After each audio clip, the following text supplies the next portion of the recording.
This program is produced by Eagle Mountain Apostolic Resource Center. To find additional episodes of this program, as well as other content, visit eaglemountain.tv.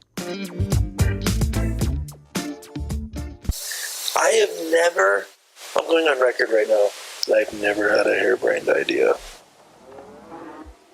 He's had lots of ideas that have hair on them. Did you just say I've had lots of ideas with hair on them? Yes. Okay. Oh my goodness. What? The devil? I found him. Why am I not surprised that he's in here? He's over here in this bucket. There he is. Mr. Sin! Not bothering us anymore. How are you doing there, Foxy? Such a beef wit. Do you know who you're talking to? I'm Mr. Sin. You can't talk to me like that. You don't have to be rude. I said beef wit. Wit, that's even worse. No, I'm not a fan of that, but I am a fan of finding out what you're doing after this show. Maybe we could go grab some drinks or something. What do you say? No thanks. Hey everyone, welcome to Together We Build. My name is Chris Behnke. I'm here with Prudence O'Hare and Jan Schaffner, and we're going to be digging into a topic that I think is just, I think for a long time has been growing rapidly. And I feel like in a lot of ways it's just exploding. And that is called the New Age movement, really what it is. I think people stick labels on things they don't understand all the time, like, oh, that's New Age. So we're going to really be talking about what that is and talking about the New Age movement and so forth. But before we do that, I need to know, what is your favorite family tradition? A family tradition growing up? Oh, I don't know. Growing up, now. One that you haven't started yet, but it's going to be your favorite. I don't care. Your favorite family tradition. Family tradition. You know, there was something super fun that we used to do when I was a kid. And they used to have this thing called the Christmas boats on in Portland. I think it was the Willamette. It was the Willamette. Yeah. And so my mom would find out like which day and what time they started, and we would drive down there to the riverside and wait for them to come by. And they put all the Christmas all lights the on. lights. Yes, so boats would put Christmas lights on their boats, and then they would all get in a line, and it was like a parade on the water. Awesome. So it was pretty fun. That I was remember cool. that one. That was cool. Yeah. My favorite thing that we did a lot growing up was my dad would make waffles or pancakes on Saturdays. I think that's I think a lot of dads do that. I'm not 100% sure, but I really enjoyed that, actually. That's the first thing that popped into my head when I read this question. What do you got, Jan? One of the new traditions, which everything is new in my life, right? Yeah. So over these last 5 years or so, we felt as a family to use Christmas Eve and part of even Christmas Day morning to prophesy and to give a word over them, kind of like what we just talked about before about Robert did for Adam, was prophesying destiny. Prophesying what you see in them and calling out the gold, you know? So I've kind of taken that on, and so everybody loves it now. And it's really fun. And so, we do it along with a little gift, the prophetic gift with it. And so everybody loves it. That's super neat. Cool. That's really cool. That sounds cooler than pancakes. I don't know. The pancakes sound pretty good. Yeah, pancakes are good. Pancakes are super good. Okay. We got to get into the trivia. It's animal trivia. And so we've had Jan on before, and every single time she completely destroys you at this game. So I need Stop you. telling I need you. fallacies. I need you, Prudence. I need you to win one for the team. Okay, you ready? Are you guys ready? Okay. This is animal trivia. What is a male swan called? A male swan. A swan, sir? Is that your final answer? Jan's gonna make a guess, or she might know. actually. She might. I like totally. It's blanked out. probably something like a rooster. It's not a swanster or a rooster. It's a cob. A A cob. A cob. Oh, I would have never I would have guessed never. I would that. not have gotten. I'm that. gonna. That's just too hard. I'm giving you both a cheer. Because that yeah, question's that was just too hard. Okay, which large mammal has a tail so strong it can stand on it and lift its hind legs off the ground? Say that again. The what? Which mammal? It's a large mammal. It's not like large. It's not like elephant large, but it's just like a large mammal. What large mammal has a tail so strong it can stand on it Okay. and lift its I know hind what it legs is. off the ground? It's a kangaroo. Okay, we got a kangaroo. I say that too. Yeah, kangaroo. Kangaroo is 100% correct. Nice job. You guys both get 100 points for that. Okay, what do you call a group of crows? I think you know this, Prudence. A group of crows. Cronies. Cronies. Okay. It sounds like a good name Obviously, for it's 'em. not a flock, right? It's not a flock. It's not a flock, and it's not a cronies. However, it should be cronies. It actually, I like if that we're better. being real, it should be cronies. It's not. It's called a murder. A murder. I think you knew this. I think this is another one. crow? I feel like you told me Probably. this. Maybe Maggie told me this. But a group of crows is called a murder. However, I feel like officially, as of right now, Together We Build as a show is officially changing this globally to cronies. It's no longer a murder. It's now cronies. Thank you, Prudence, for doing that. Okay, very last one. What is the fastest sea animal? Fastest sea. This one's too hard. You're not going to get this, but I want you to try anyway. Fastest sea. Is it a fish of some sort? Yes. Fastest. See, I would. There's no way I would get it. Not like a piranha. No. Or a, We don't Piranha's a know, good guess. Chris. So I would have said some kind of shark or something. Yeah. But it's a sailfish. Now, does anyone even know what a sailfish is? I mean, I don't know what a sailfish is. I've never even heard of a sailfish. So I'm giving us all a cheer for that because none of us could have got that one. So once again, you guys have both scored 100%. Nice job. And that's it for trivia for today. So now I think I wanted to get through the trivia quicker than normal because I feel like we're going to need every moment we have left in this podcast to talk about this topic of New Age.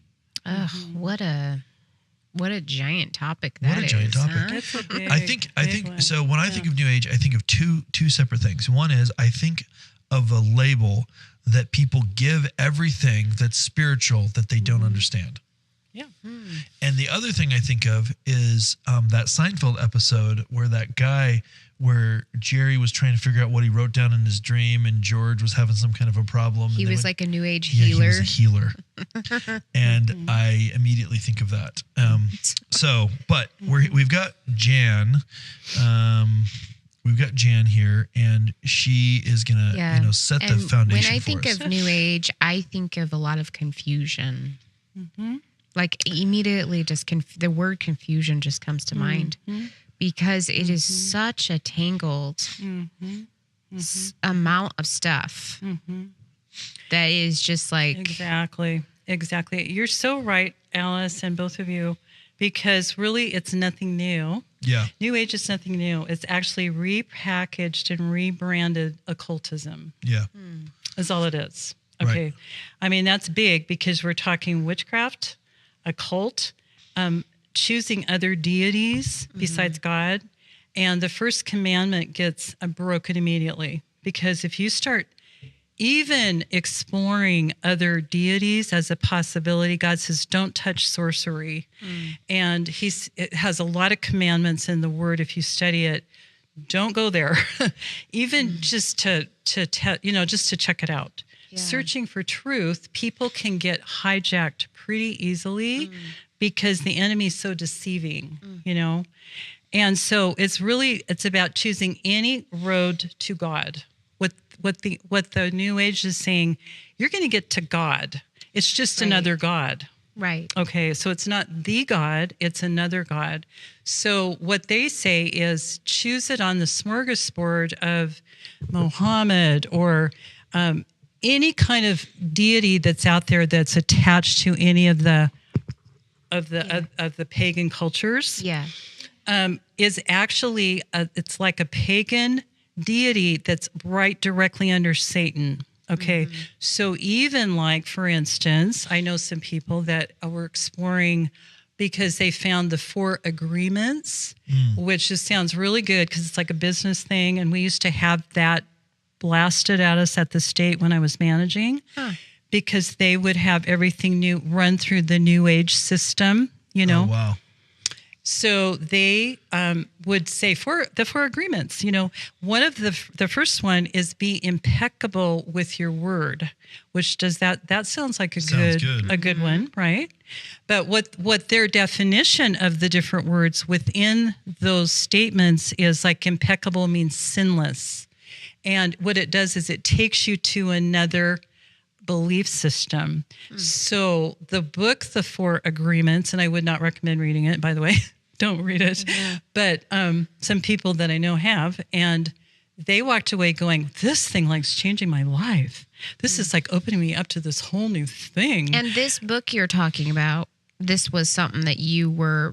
No. The 4 Agreements is a book that's out there you can get, Yes. which came out in the 90s. And I was like managing people in the late 90s and into the 2000s. And so a lot of this new information was coming out then. Okay. And the state of Oregon was saying, this is good. You should read this. This is what everybody should be doing, these 4 agreements. The problem is when you make an agreement with the belief system that's behind the book, which is actually a deity that they say in the beginning, it's the Toltec belief system that came from the Aztecs in, I guess, South America, right? Yes. So it was a deity, it was a god, it was a pagan god that actually they had a higher level of civilization and accomplished a lot through that civilization, but they had a pagan god and they had these beliefs. So this person that wrote the book had done the research from the people that were the ancestors of this, and gotten these beliefs, right? So he wrote a book, but he was a total New Age, 100% New Age, like shaman guy. Yeah.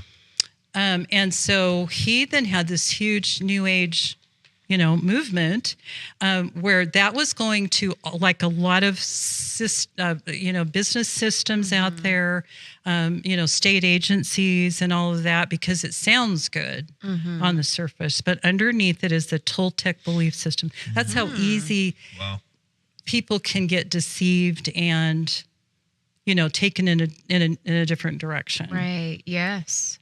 So what New Age is just like I said, it's rebranding, repackaging sorcery. Yeah. And so ultimately anything behind a New Age, when you start exploring it, they say, well, you can choose Jesus. You can choose Jesus to get to God, right? The problem is the Jesus they have in the New Age movement is not our Jesus. It's another Jesus. It's a fake Jesus, okay? So they put the name Jesus in there to get you deceived and hook you in, like, oh, this has got to be okay then. Feeling I mean, safe. I can choose. You're feeling safe. Yeah, you're feeling safe because they even quote scripture a lot of times. And so that's the deception. It's a big hook for people, like, well, I don't want to be stuck with the legalistic system that I see and I feel and I've been harmed by it and I'm done with it and I don't like, blah, blah, blah. So you hear all these people that are frustrated with church, want to throw the whole thing out. So they're searching for truth, but they want they want God, they want a higher power. They're searching for it. They're searching for truth. And the New Age is right there with a lot of information and a lot of ways that you can find truth. Right. So that's why we're hearing so many people say, well, this is my truth. I hate that statement. Yes. This is my truth. Yes. This is my truth. And so I've heard that so many times when people come to me and they're desperate and they're now like been devastated by something. That's exactly what the end game is for the enemy, is to destroy you. Yeah. So if you agree with him and open the occult door, you are going to be destroyed in some way. Yeah. So people come in a destroyed, in their place where they are, which they don't like, and they didn't realize that they had actually opened the door wide open just by exploring and checking out truth. And I'll just give you my personal example. So I grew up in Astoria, which is actually a pretty dark Astoria, Oregon. Astoria. Yes. So- We've been there a few times. So now it's completely given over to New Age, all of that dark stuff, and Wicca everywhere. But when I was growing up, it was undercover dark. Right. Yeah. So I was just a typical 11 to 12-year-old kid, and I got involved with this group that was like, they said they were the popular kids, so they wanted me to be a part of their clique group, and so we had a brand new teacher just graduated from Oregon State, and so he was out to bust any cliques, and so he had his radar out for us. So he right away at the beginning of that year, we were meeting on during recess or whatever as a group, and we were very exclusive because nobody else could join our group because we were the, which I hate to admit that I did that, but I did. Okay. So I was, So anyways, I was not in the group that I was with weren't a really good influence on me, and I wasn't probably on them either, but we got into Ouija boards. And so we were just like, we thought it was fun, cool. We didn't think it was wrong. Right. And we just opened that door. And so some of these girls were more into witchcraft than I knew, way more into it. But Ouija's board was just a fun game at the time. Right. Later, I find out after I've had to set a bunch of people free from witchcraft because of it. But it might, like, my mom bought it for me. So anyway, I was doing that. But that year, at the end of that year, the year that I got busted for being in a clique and was doing Ouija boards, I got rheumatic fever. And at first they didn't know what it was, but I got so sick that I had to leave school. I had to be out of school for 6 months. And it was horrible. I was so sick. I threw up everything. My fever was super high. They finally diagnosed it as rheumatic fever. And I lost a lot of my eyesight in my right eye at that time because of that. So what I learned is that the Lord told me this later, and I didn't know this until later as I was getting into setting people free, that I had actually opened the occult, which I knew it even before then that the Ouija board had done that. But the backlash for me was the enemy was trying to take me out because I was so close to dying. Wow. I mean, it was a miracle that I lived. Wow. And he was trying to kill me. Yeah.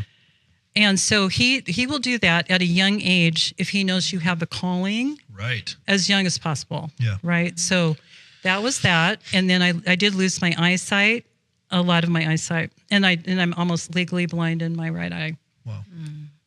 So that's just a really hard lesson, Yeah, but I know it was a direct result of me opening the door unknowingly. So I just want to say this can happen innocently.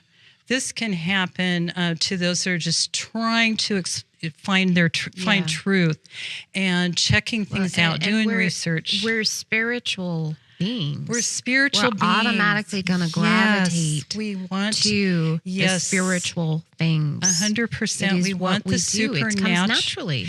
We want the supernatural. I think every born again Christian wants the supernatural operating in their life. We have that in us. But if we're not getting a natural way to do that, like if in a church setting or whatever, people are going to search for it. Yes. And they will go dark if they have to. Mm-hmm. And that's just the reality that we're dealing with. Yeah. So the enemy does not play fair, and he doesn't look at us like, well, you were really innocent about that. You shouldn't have to suffer at all. He doesn't play that way. No. So that's pretty heavy. That's super good. That's super good. No. Yeah. I think that one of the things that you touched on, I think is super important, is that the way that God designed us is he designed us to seek him, and we've talked about this before on other episodes with you. Actually, we're created and modeled after God, and he's a 3-part package, and we're a 3-part package. And so people are designed to seek out God, and they're going to seek him out in this kind of 3-part way. This is evidence, I think. You can go to, this is always profound little experiment. You can go to Netflix, and if you go to Netflix or Hulu or Amazon Prime or any of these digital streaming services, they're kind of cool because they all have this like way to see what's popular right now. So not what you like, not the shows you're watching or whatever. It's like what's popular right now. And I think it's country based. I'm pretty sure it's country based. So like if you're in the US and you click on this, it's like what's popular in the US right now. And every time I've ever done this, let's say there's 20 things, 80+% of them are going to have a supernatural component to them. Why is that? Why, like what's popular right now? 80% of the shows have a supernatural component. It's because God designed us with this in mind. He designed us to, and so people don't have God. They don't see God in that way, but they're looking for it. They're looking for it. And so they find it in entertainment things. They're fascinated by it. They're searching for it. And this is where the enemy loves to come in with new age kind of thinking. And that's just a label for it. It's really this non-God thinking and fill the searching that people are doing. So, yes. And, you know, it's interesting watching over the, you know, hundreds of years, even just like there was a point where we were at the Salem witch trials where people were accusing people of being witches, even falsely, in a lot of cases, and killing them because of the fear that was there. Now let's turn the page to now. And we've got witchcraft woven into every single major TV show for children. Or even just like Harry Potter, for instance. How many Christians feel that's fine? Exactly. It's not fine. No, it is not. It is obvious, blatant witchcraft. 100%. And how could we think that's fine? So the point is we've arrived at the situation where people are searching. But and they want it. So you know, as you're talking about even last Sunday with how the samurai sword word, where the picture was that the Satan was putting this sword into the fire, or no, he was hammering. He was doing the hammering,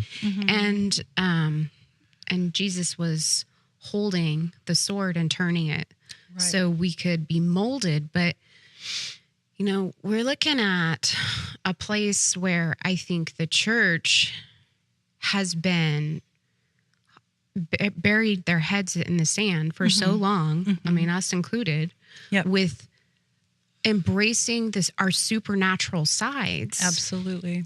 And the devil has taken it and he's run with it. And he's blown it up into all of these complete confusing spaces. But it, you know, a lot of it works. There's power within it. Not to the extreme of God, but there's power in it, and that's why they're drawn to it. Absolutely. And so, but what if the devil is inadvertently setting the church up to switch gears now? We now have to come into a realization that we are supernatural beings with his power and partnership. And we have to awaken into that and understand that. Absolutely. Because that has to triumph over the other. Absolutely. Yeah. So I totally 100% agree with you. I believe myself that this is a huge clashing of kingdoms right now. I mean, probably all generations have had some measure of clashing of kingdoms, but I think this is like one of the biggest ultimate clashing of kingdoms. And I believe that the church is going to arise triumphant.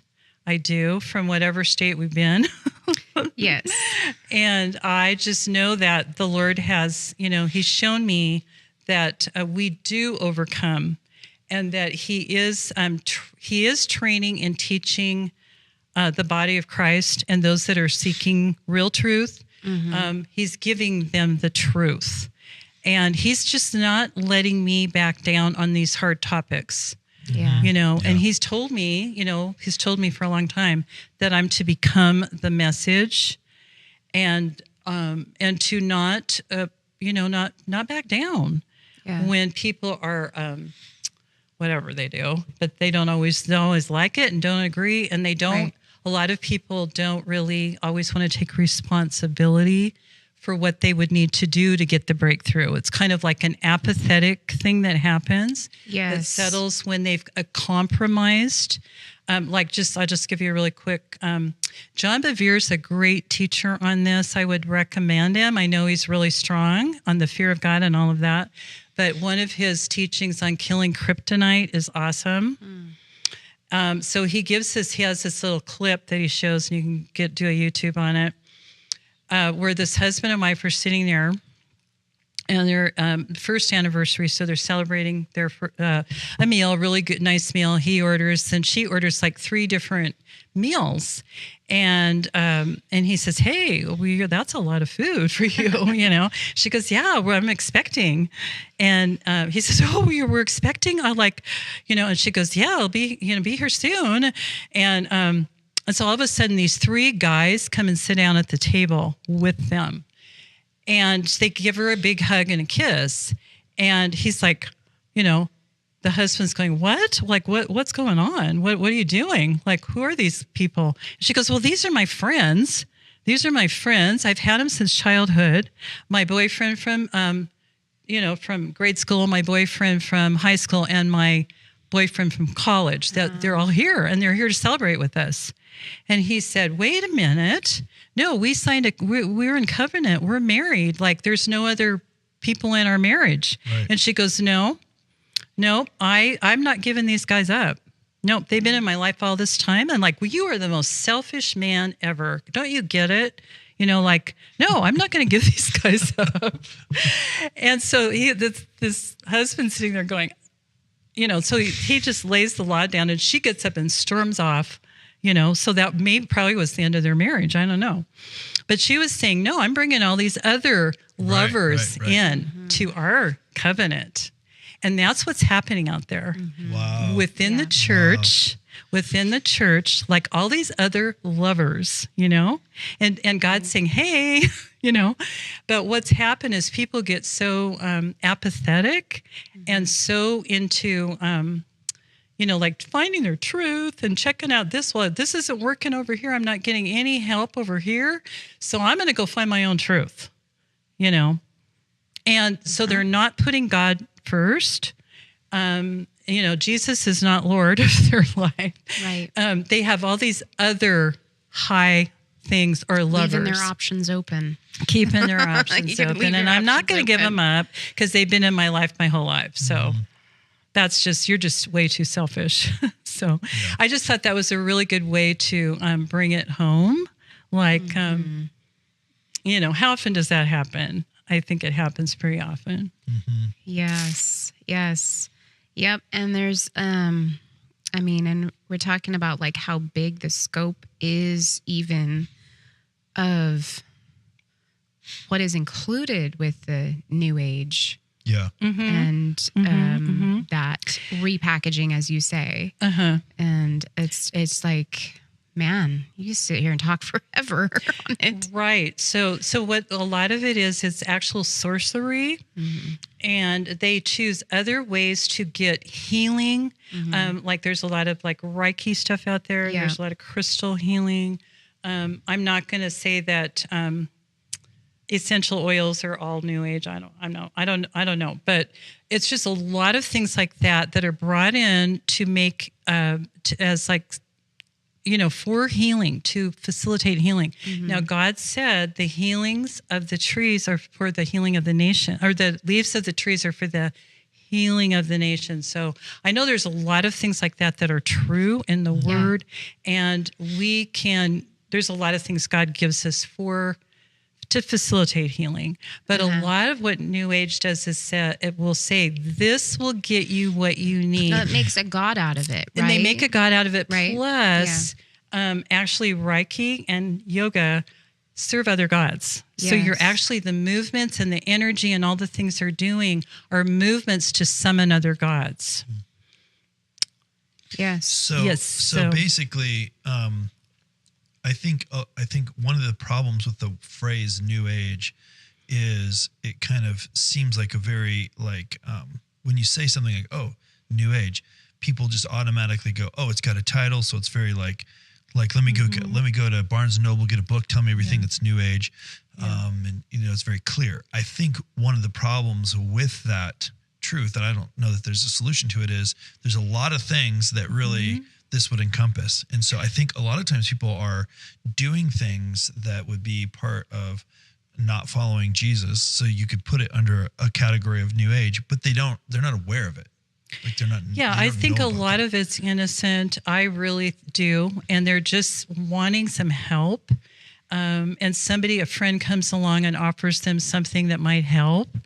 So I think a lot of it's done out of just needing some answers. And, so I don't think everybody has the intention of saying, I'm going to get into New Age. I think it sounds awesome. Right, exactly. I think they accidentally fall into it. Yeah.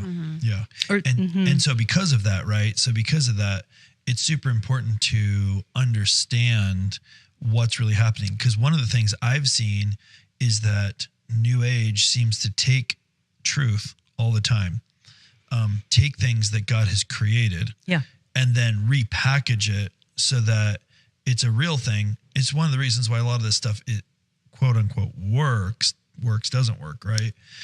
Because they're really just repackaging things that God has actually given us, but then use that repackaging to redirect away from God.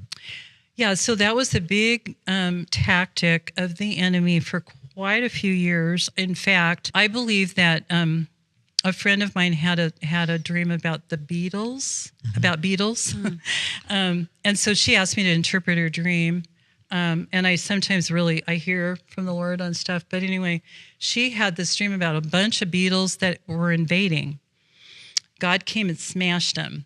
But there was more to it. So she was sending me the dream, and I was asking the Lord about it. But when she sent me the description, it came out Beatles, like Beatles, the Beatles. The Beatles band. Beatles when they came, the Beatles when they came to America. I was in that 6th grade thing at the time when the Beatles came to America. They invaded, and it was a strategic plan by a lot of people that knew what was needed, and it worked. Okay, so they came in as clean cut. Their songs were pretty clean. They were just like idols. We idolized them. I did. I thought they were amazing and all that. So swept the United States. Yeah. But what they ended up doing was people were so idolized them and their music that they were willing to do anything they said. And John Lennon said, we're more popular than Jesus. What can I say, And then he did get killed, but they were actually taking people into New Age at that time. Mm-hmm. And the 60s was a big, it was like, if you guys, I remember very well. It was huge New Age sweeping through, and it was a lot of witchcraft and occult. Okay. Yeah. So what I believe, the reason I know that God's setting us up for, to raise up a huge standard of righteousness, which is coming, which I believe is going to look like revival. Mm-hmm. I 100% do. Because when things get so dark and grossly dark, like they have been, like they even were in the 60s, because I was alive as a teenager, and I know what I saw and what we went through. Mm. And I'm not going to say that now was way darker than then. I think it was dark then. Right. It was bad. And but God's going to raise up a standard like he did in the late 60s, early 70s with the Jesus movement, which is where I got saved in 1970. And so he's going to do it again. Yeah. He's going to do it again. And so even if I don't care how dark it is, they could have said the same thing in the 30s, in Germany, like how much worse can it get? Right. And how much darker can it get into the 40s, Right. We had a little break in the 50s, a little. And then we went into another whole. Yeah. So we're just at another phase of this whole thing, but I just know that God is getting ready to raise up a huge standard of righteousness. Yeah. So I think one of the things that, as you're saying that, I feel is so important for us to understand is in all those periods of time you just mentioned, the church took a fear standpoint and hid. They did. And basically, I would say this will definitely offend some people, but that's fine. Literally, in essence, rolled out the red carpet for Satan to do whatever he wants because they were absent. Yeah. The church was absent. So that's exactly what So we can't do that. Can't do so that. People are this unbelievable quest for this. 18 out of the 20 things on Netflix have a supernatural component. People are searching. Satan is taking a lot of things that are supernatural, rebranding them, taking them, tweaking them, but they're actually God's truths. And the church cannot be caught hiding in the bathroom. Exactly. This time.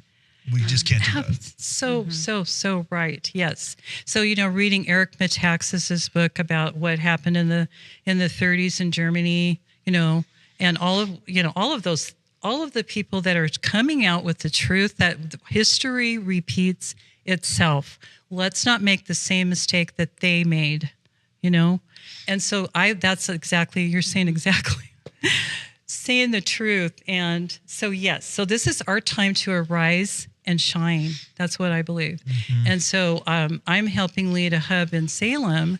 That's what we call ourselves, Arise and Shine Freedom. Yeah, it's so good. And asking God, how can we take Reformation, these truths out to our world?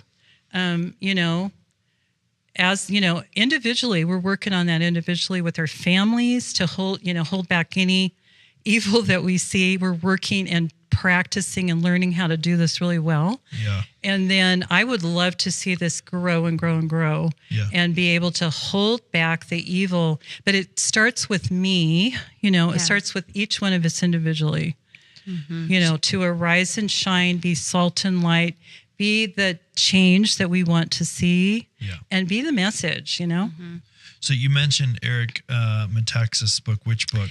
Bonhoeffer. Yeah. Oh, yeah. I read that. Yep. Really good. So he's talking about what happened, what Bonhoeffer went through, but he did stand for righteousness.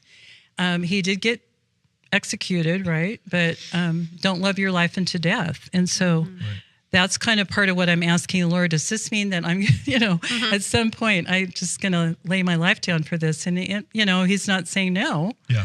So if that's what it takes, like Esther, Right. I'm going to say, Yeah. Come on. Yep. I feel like you got something to say, Prudence. Maybe not, but it just seemed like you did. I think that I did. And now I don't know where it went. I've been like, I inadvertently thwarted it. Yeah. Yes. So did we cover the New Age, what's happening out there, how it's just has invaded our culture, and how it's even from the 60s version of New Age has now been rebranded again and repackaged again. And now it's like for the now, what people are experiencing. And I'm just telling you, I've seen so many people broken by it. yeah. Yeah, I feel like, as we kind of begin to wrap this up, I feel like one of the things that's important is to recognize that Satan, like we've already talked about a little bit, he takes things that are good that God's created and like perverts them. Exactly. And so I think a lot of times people are gonna, they're gonna be like not aware. We talked about that too. But as we kind of head towards wrapping this up, Jan, how should people think, process, how do they know like the things that they're involved with? Are they safe, not safe? Like without going and hiding? Because like I was saying just a moment ago, like we cannot afford to do what the church did the last several times.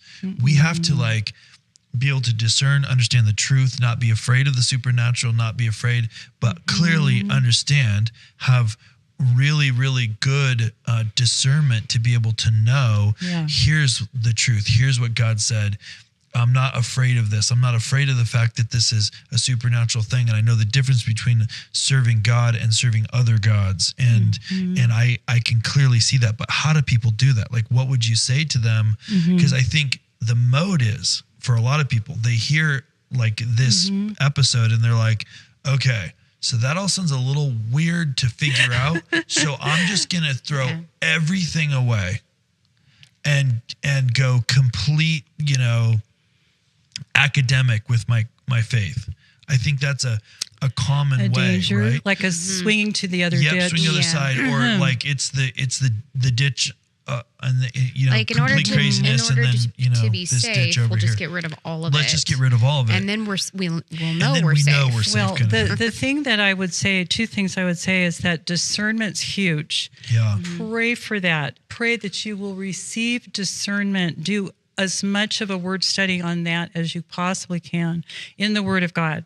The Word of God is your standard of truth and righteousness. But also I would say the ditch over here of grace and mercy is the opposite of the judgmental, legalistic, yucky thing that we have seen. Okay, so both of them are not they're both ditches. Okay. God is in the middle and he's saying he's a God of both. Okay. So he's grace and mercy and love, all of that amazing. And he's also a God of justice and truth and discipline. Right. And he was wanting us to come in the middle and have complete authority over all the works of darkness with no fear, being able to come boldly before the throne of grace and mercy. Right. And to receive everything he has for us. So I would say if anyone's like questioning, like what, maybe I've gotten sucked in a little bit, take it before the Lord and just say, Lord, show me with your eyes what is going on here. Have I opened a door to potentially to witchcraft just because I was seeking truth? Show me that. Reveal it to me. Give me your discernment, and then help me understand that I have complete authority over all the works of darkness with you. Big God, little devil. He's defeated and disarmed.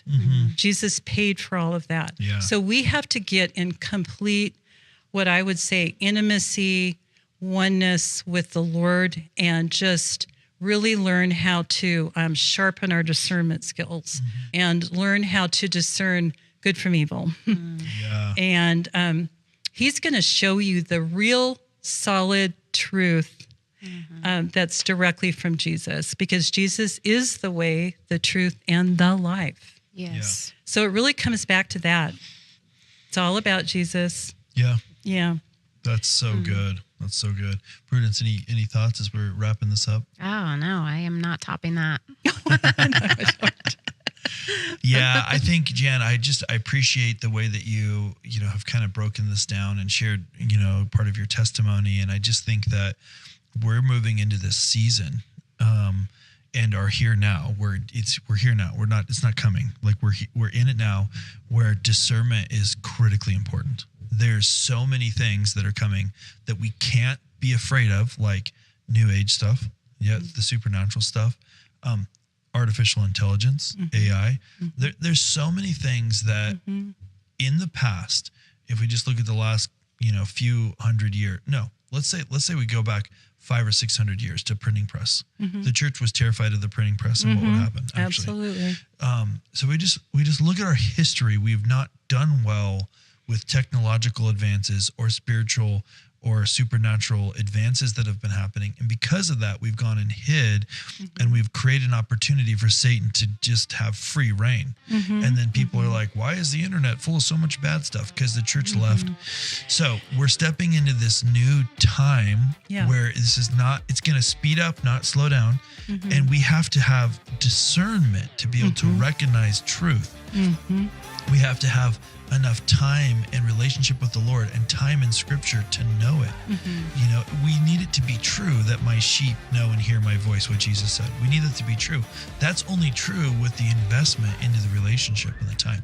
So we need that. And we're stepping in this time where, like, if any of the stuff that we're talking about on these episodes with Jan makes you a little nervous, that should be a red flag that you need to do more work becoming familiar with what we're talking about, because the stakes are higher than ever, and we need to be at a place where we can have a kingdom perspective so that when the people are questioning, we have answers for them that are the right answers from God. So I just appreciate the books that you've written, the study that you've done, the past episodes. We did an episode on the Courts of Heaven, and we did an episode on Jan's new book and a few of our other books in the past. We'll put the links to those episodes in the show notes. You guys need to check those out. But Jan, thank you for doing that. Thank you for being on the show and spending some time with us. And, you know, as always, thank you, Prudence. For you guys, love it if you guys would go to eaglemountain.global. You can find all of the Together We Build episodes there by clicking on the TV button, as well as other amazing programming. We have a 24/7 channel. You can support this ministry by clicking on the Give button. And of course, you know, take a moment, share this out to people that need to know about it. Maybe there's something that we talked about in this episode that reminded you of a person that you know. You know, share this episode with them so they can hear some of the things that we've been talking about. So again, thank you so much, you guys. It's been amazing, and appreciate you as well. Let us know, reach out, hit the contact button, tell us what you think, and we will see everyone on the next episode. See you later. Thank you for watching Together We Build with Chris and Prudence. To learn more about this and other amazing programs, visit eaglemountain.global. To learn more about Chris and Prudence and the ministries they serve, visit chrisandprudence.com.